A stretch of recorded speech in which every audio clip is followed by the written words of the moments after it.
প্রিয় বন্ধুরা, আমি আজকে আপনাদেরকে দেখাবো কিভাবে বিকাশ থেকে ফুল স্টেটমেন্ট পাবেন। আমি বলতে চাচ্ছি যে আমরা যারা বিকাশ ব্যবহার করি, আমাদের যখন বিকাশের স্টেটমেন্ট দরকার হয় তখন আমরা অ্যাপস বা কোড ডায়াল করে সম্পূর্ণ স্টেটমেন্ট দেখতে পারি না। সো আজকে আমি আপনাদেরকে দেখাবো কিভাবে ইমেইলের মাধ্যমে বিকাশ থেকে আপনার যত দিনের দরকার, যত দিনের প্রয়োজন, তত দিনের স্টেটমেন্ট কিভাবে বিকাশ থেকে নেবেন। চলুন দেখা যাক কিভাবে আমরা বিকাশ থেকে ইমেইলের মাধ্যমে ফুল স্টেটমেন্ট নেব। সো বিকাশ স্টেটমেন্টের জন্য আপনাকে আপনার ইমেইলে লগ ইন করতে হবে। লগ ইন করার পর আপনি কম্পোজে ক্লিক করার পর এই সার্ফেসটি আসবে, যেখানে লেখা থাকবে সাবজেক্ট। আর আমি একটি ইমেল অলরেডি লিখে রেখেছি, দেখেন। সো এই সাবজেক্টের জায়গায় আমরা লিখবো হলো রিকোয়েস্টিং ফর স্টেটমেন্ট, কারণ আমরা স্টেটমেন্টের জন্য রিকোয়েস্ট করতেছি। এখন আমি বিকাশ টিমের বরাবর লিখবো যে প্রিয় বিকাশ টিম, আমার অ্যাকাউন্টের গত 5 মাসের এত তারিখ থেকে এত তারিখ পর্যন্ত স্টেটমেন্ট প্রয়োজন। আপনার যত তারিখ থেকে যত তারিখ প্রয়োজন আপনি তা লিখে দিবেন। আর তারপর লিখে দিবেন যে আমার সকল তথ্য নিচে দেওয়া হলো, দয়া করে স্টেটমেন্ট দিয়ে আমাকে সহযোগিতা করবেন। এটা লেখার পর আপনি যে ইনফরমেশনগুলি দিবেন সেই ইনফরমেশনগুলি আমি আমার ভিডিওর নিচে দিয়ে দিব, আপনি সেখান থেকে কপি করে নিতে পারেন। সো যে ইনফরমেশনগুলি লাগবে সেগুলি হচ্ছে বিকাশ অ্যাকাউন্ট নাম্বার, আপনি যে নাম্বার দিয়ে বিকাশ অ্যাকাউন্ট খুলেছেন সেই নাম্বারটি লিখতে হবে।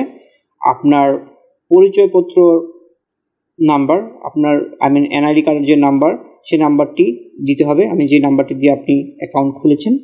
তারপর আপনাকে দিতে হবে আপনার বর্তমান ব্যালেন্স, আপনার বিকাশে বর্তমান কত ব্যালেন্স আছে সেটা লিখে দিতে হবে। তারপর আপনাকে একটি আউটগোয়িং লেনদেন এর ইনফরমেশন দিতে হবে। আউটগোয়িং, যেরকম আউটগোয়িং, এটা মোবাইল রিচার্জ হতে পারে, এটা আপনার সেন্ড মানি হতে পারে। সো আমি একটি মোবাইল রিচার্জের দিয়ে দিয়েছি আউটগোয়িং, কারণ আমি লাস্ট মোবাইল রিচার্জ করেছিলাম। আর তারপর আপনাকে তার পরিমাণটাও লিখে দিতে হবে। সো আমার পরিমাণ ছিল 50 টাকা। তারপর আপনাকে যে ইনফরমেশনটি দিতে হবে সেটা হচ্ছে একটি ইনকামিং লেনদেন, আপনার লাস্ট যে ইনকামিং লেনদেন হয়েছে সেটার একটা ইনফরমেশন দিতে হবে। এটা ক্যান বি ক্যাশব্যাক, এটা ক্যাশ ইন হতে পারে, রিসিভ মানি হতে পারে। সো আমি ক্যাশব্যাকের ইনফরমেশনটা দিয়ে দিলাম, আর আমার পরিমাণ ছিল 25 টাকা 6 পয়সা। তারপর আপনাকে যে ইনফরমেশনগুলো দিতে হবে সেগুলি হচ্ছে এক্স্যাক্টলি আপনি যে এনআইডি কার্ড দিয়ে অ্যাকাউন্ট খুলেছেন হুবহু তাই দিতে হবে। যেমন আপনার নাম, আমি আমার নাম দিয়েছি, আপনার বাবার নাম, তারপর দিতে হবে আপনার মায়ের নাম, তারপরে আপনাকে দিতে হবে আপনার জন্ম তারিখ। এই ইনফরমেশনগুলো দিতে হবে এক্স্যাক্টলি অ্যাজ আপনার এনআইডি কার্ড, যে এনআইডি কার্ড দিয়ে আপনি অ্যাকাউন্টটি খুলেছেন। তারপর আপনাকে দিতে হবে স্টেটমেন্টের সময়সীমা, আপনি কত তারিখ থেকে কত তারিখের স্টেটমেন্ট চাচ্ছেন।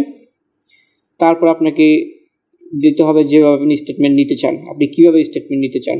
আপনি ইমেইলে নিতে চাইলে এটা হবে ই স্টেটমেন্ট। সো আমরা ই স্টেটমেন্টই নিব, এটা ইজি।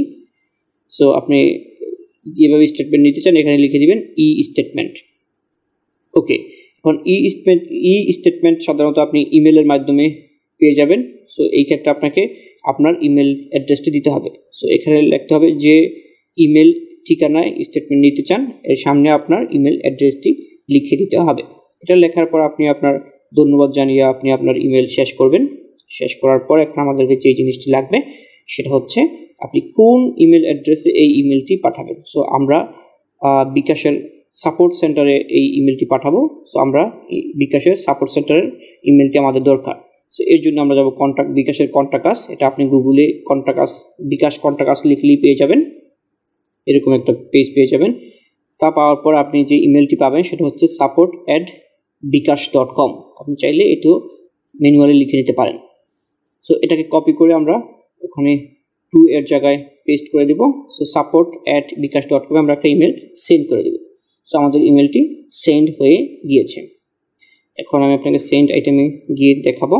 হ্যাঁ, এখানে আমি একটি ইমেল সেন্ড করেছি বিকাশের বরাবর, রিকোয়েস্টিং ফর স্টেটমেন্ট। আর সময় ছিল মানডে জুন 21 at 9:49, 9:49 দেখেন ইনবক্সে আমার আরেকটি ইমেল চলে আসছে। আমি ওটা পাঠানোর সাথে কিছুক্ষণের মধ্যেই বিকাশ থেকে তারা আমাকে বলছে যে রিকোয়েস্টিং ফর স্টেটমেন্ট, তারা ইমেলটা পেয়েছে। এখন তারা বলছে যে প্রিয় গ্রাহক, আমাদের সাথে যোগাযোগ করার জন্য ধন্যবাদ। আপনার বিকাশ অ্যাকাউন্টের স্টেটমেন্ট পাওয়ার প্রেক্ষিতে একটি অনুরোধ রাখা হয়েছে। আপনার সাথে 1624 7 থেকে যোগাযোগ করা হবে। তার মানে এই ইমেলটি পাঠানোর পর তারা আপনাকে 16247 থেকে একটি ফোন দিবে এবং আপনার কাছে কিছু ইনফরমেশন জিজ্ঞেস করবে ভেরিফিকেশনের জন্য। তারপর তারা বলছে যে আমরা যে স্টেটমেন্টটি পাঠাবো সেই স্টেটমেন্টটি সাধারণত PDF ফরম্যাটে হবে। এটা খোলার জন্য আপনার অ্যাডোবি অ্যাক্রোবেট রিডার দরকার, আর এটা খোলার জন্য আপনার একটি পাসওয়ার্ড থাকবে। পাসওয়ার্ড হবে আপনার বিকাশের অ্যাকাউন্ট নাম্বারটি, যে নাম্বার দিয়ে আপনি বিকাশ অ্যাকাউন্ট খুলেছেন। তারপর তারা বলছে ধন্যবাদ বিকাশ কাস্টমার সার্ভিস টিম। এখন এই ইমেলটি তারা পাঠিয়ে দিয়েছে, আর আপনার কাছে একটি ফোন আসবে। ফোনটি আসার পর তারা আপনাকে আপনার স্টেটমেন্ট পাঠিয়ে দেবে। এখন যে বিষয়টা হয়েছে তারা দেখেন, আমি ইমেল পাঠিয়েছিলাম 9:49 PM, আর তারা আমাকে রিটার্ন ইমেল করেছে 9:53 PM। That means within 5 minutes তারা আমাকে ফিরতি ইমেল পাঠিয়েছে। এখন আমাকে আরেকটি ইমেলের জন্য ওয়েট করতে হবে। দেখেন নেক্সট ডে পরের দিন আমার এই ইমেলটি চলে এসেছে, বিকাশ অ্যাকাউন্ট স্টেটমেন্ট নামে একটি ইমেল তাদের কাছ থেকে চলে আসছে। চলো এটা পড়া যাক। এখানে লেখছে যে ডিয়ার ভ্যালিড কাস্টমার, আর দেখেন তারা ইমেলটি আমাকে পাঠিয়েছে হলো next day Tuesday June 22 at 2:20 PM। জুনের 22 তারিখে তারা আমাকে 2:20 ইমেলটি পাঠিয়েছে, লেস দেন 24 আওয়ার্স। সো তারা বলছে যে গ্রিটিং ফ্রম বিকাশ লিমিটেড, আপনি যে একটি স্টেটমেন্ট চেয়েছিলেন, আপনার সেই রিকোয়েস্টের প্রেক্ষিতে আমরা একটি স্টেটমেন্ট আপনাকে পাঠিয়ে দিয়েছি। এই হলো সেই স্টেটমেন্টটি। এখন আমরা এই স্টেটমেন্টটি ডাউনলোড করব। সো আমি এই স্টেটমেন্টটি ডাউনলোড করতেছি। আমি তো আগেই বলেছি যে এই স্টেটমেন্টটি ওপেন করার জন্য আপনার একটি পাসওয়ার্ড লাগবে, আর সেই পাসওয়ার্ড হচ্ছে আপনার বিকাশ অ্যাকাউন্ট নাম্বার। আমি সেই অ্যাকাউন্ট নাম্বারটি দিচ্ছি এখানে, তাহলে আমার স্টেটমেন্ট ওপেন হয়ে যাবে। সো দেখেন আমার স্টেটমেন্টটি ওপেন হয়ে গেছে, তার মানে আমার স্টেটমেন্টটি চলে এসেছে। সো আপনিও আপনার স্টেটমেন্টটি এভাবে পেয়ে যাবেন। ধন্যবাদ এই ভিডিওটি দেখার জন্য।